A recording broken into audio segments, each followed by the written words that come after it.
Congress party जिंदाबाद।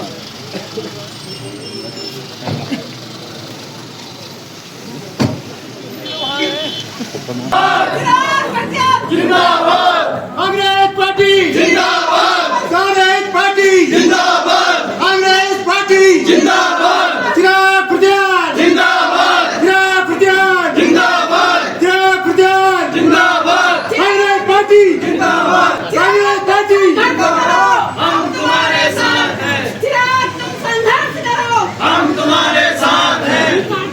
मंगलम भगवान विष्णु मंगलम मंगलवददा मंगलम पुंडरीकाक्षाय मंगलाय तनोहरि।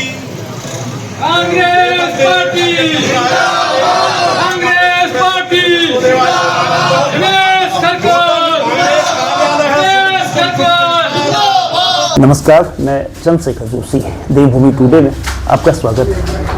उत्तराखंड विधानसभा के चुनावों का काउंटडाउन तकरीबन शुरू हो गया है। 2025 बीतने को है, आखिरी 2-3 दिन बचे हैं और 2027 का जो मिशन है विधानसभा चुनाव के मद्देनजर, उसको लेकर राजनीतिक दलों में सरगर्मी और तैयारियां दोनों तेज हैं।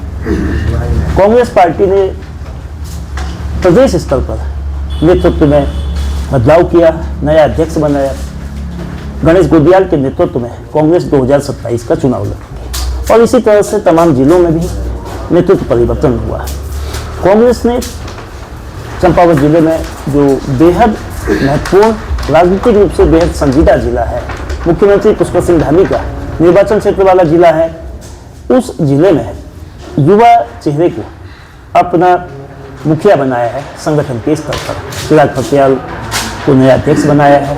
लेकिन कांग्रेस ने केवल संगठनात्मक बदलाव नहीं किया है, चंपावत जिले में अपना ठिकाना भी बदला है, अपना जिला कार्यालय भी नई जगह पर शिफ्ट किया है। और आज 29 दिसंबर को जो कांग्रेस की स्थापना का, जो 28 दिसंबर 1885 को कांग्रेस की स्थापना हुई थी, तकरीबन 140 साल बाद पूर्व कांग्रेस की स्थापना हुई थी और आज वो दफ्तर चंपावत में शिफ्ट हुआ है, राष्ट्रीय राजमार्ग पर मार्बलिंग। तो इसके क्या मायने हैं? राजनीतिक बदलाव जो कार्यालय परिवर्तन हुआ है, उसका क्या असर पड़ेगा और किस तरह से कांग्रेस संगठनात्मक रूप से अपनी कमी को, चुनाव में लगातार मिल रही पराजय को कैसे नतीजे को बदलेगी, जीत में कैसे तब्दील करेगी, क्या चुनौतियां हैं, उनसे संक्षिप्त बात इस मौके पर करते हैं। चिराग जी, आपका बहुत स्वागत है। आज आप लोगों का जो जिला कार्यालय बदला जा रहा है, तो क्या अब पार्टी का भाग्य भी बदलेगा? देखिए, मेरा तो सबसे पहले कांग्रेस के वोटर से, कांग्रेस के कार्यकर्ता से एक ही आह्वान है, जिस दिन हम कांग्रेसी सब एक हो जाएंगे, भाजपा का नाम लेवा पैदा नहीं होगा। कांग्रेस एक राष्ट्रीय पार्टी है जिसने इस देश को आज़ादी की लड़ाई लड़ी, इस देश में हरित क्रांति लाई, श्वेत क्रांति लाई और कांग्रेस पार्टी ने इस देश को एक नए जमीनी स्तर से एक शक्तिशाली देश बनाया। तो उसी पार्टी के कार्यकर्ता को गर्व होना चाहिए कि आज समय आ गया है भाजपा की जड़ों को उखाड़ने का। तो आइए हम सब मिलकर कांग्रेस पार्टी को मजबूत करते हैं और भाजपा के इन जो दरिंदे हैं, अभी आप देख रहे होंगे अंकिता भंडारी जो हत्याकांड हुआ है, इसमें भाजपा के इतने सीनियर नेता का नाम आ रहा है। अब इनका चरित्र आप जान सकते हैं। तो कांग्रेसियों से और सामाजिक लोगों से भी मैं कहना चाहता हूं कि हम सब मिलकर ऐसे दरिंदों को किनारे करने का काम करें। अब चूंकि चुनाव में 1 साल मुश्किल बचा है, कांग्रेस बीते 4 सालों में और उससे पहले के 5 सालों में 2 टर्म से बीजेपी है, तो 9 साल में सड़कों पर कम दिखी, संगठनात्मक रूप से कमजोरी है, सड़क पर जन समर्थन के लिए से प्रयास नहीं, कम हो रहा है, मुद्दे कम उठाए जा रहे हैं। जबकि इस जिले में एक विधायक कांग्रेस का है और इस निर्वाचन क्षेत्र में भी 2 बार कांग्रेस के पास इस सीट रही है। तो कैसे ये सफल करेंगे, कैसे वापसी करेंगे? देखिए, इससे पहले मैं यूथ कांग्रेस का अध्यक्ष था और इस बात को नकारा नहीं जा सकता, मैंने जितना भी हो सकता था इन लोगों का विरोध किया। क्यों किया? जायज़ चीज़ों पे किया। मुख्यमंत्री इस जिले में हैं और डेडिहाट विधानसभा में उनका जन्म हुआ है, तो पहाड़ की पीड़ा वो नहीं समझ रहे हैं।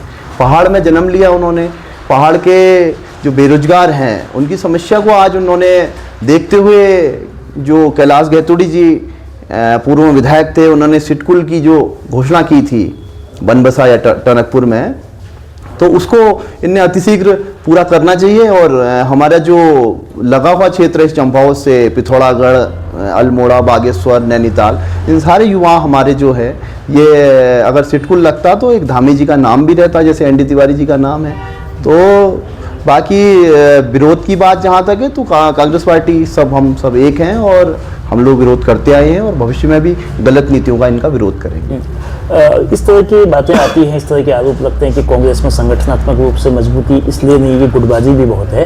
तो गुटबाजी को दूर करके एक समन्वय के साथ कैसे कांग्रेस को आगे ले जाएंगे और 2026 में क्या कार्यक्रम ऐसे होंगे जो पार्टी को सशक्त करेंगे? बीजेपी के जैसे कांग्रेस कह रही है कि भारतीय जनता पार्टी की नीतियों में, कामों में कमी है, तो उसको कैसे उजागर करेंगे? देखिए, अभी तो मुझे 1.5 महीना ही हुआ है बने हुए। मैं कोशिश करूंगा कि सारे कार्यकर्ता हमारे चंपावत, लोहाघाट और पूरे प्रदेश में सब हम एक होकर काम करें। कांग्रेस जिस जगह अपना दफ्तर खोल रही है, ये स्थान बेहद महत्वपूर्ण है। बीते 2 चुनाव में जो 2017 और 2022 के विधानसभा चुनाव हुए थे, इस स्थान पर बीजेपी के जो 2 बार के विधायक कैलाश गहतोड़ी का ये आवास था। बाद में वो आवास उन्होंने बेच दिया, लेकिन ये राजनीतिक रूप से यानी कि ये वो स्थान है जिसने विधानसभा में यहाँ से बीजेपी को पहुँचाया। क्या कांग्रेस के दफ्तर बदलने से, कांग्रेस के नई जगह में कार्यालय शिफ्ट करने से वही नतीजा आएगा जो इस स्थान पर पहले रहा है? कांग्रेस की उम्मीद, कांग्रेस की जो कांग्रेस आगे जो देख रही है, तो नतीजे को बदलना, बीजेपी को परास्त कर सत्ता पे काबिज होना, और सत्ता पे काबिज होने के लिए हर सीट महत्वपूर्ण होती है। और चंपावत विधानसभा सीट इस वक्त राजनीतिक रूप से वैसे भी महत्वपूर्ण है। मुख्यमंत्री यानी कि प्रदेश की मुखिया का निर्वाचन क्षेत्र है।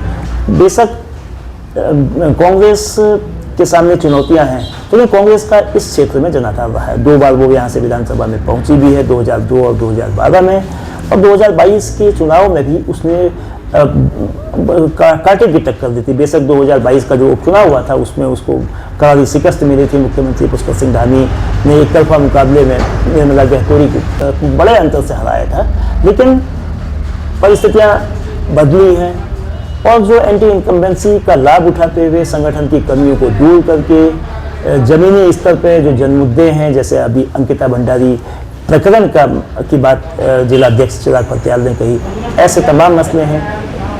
नतीजा क्या होगा? कांग्रेस के सामने चुनौतियां बहुत हैं, लेकिन उसकी जो उम्मीद है, उसकी जो संभावना है, उसका जो इरादा है, वो नतीजे को अपने पक्ष में करने का है। क्या ये नया कार्यालय उसकी नई संभावनाओं को जगाएगा? इसका इंतजार होगा।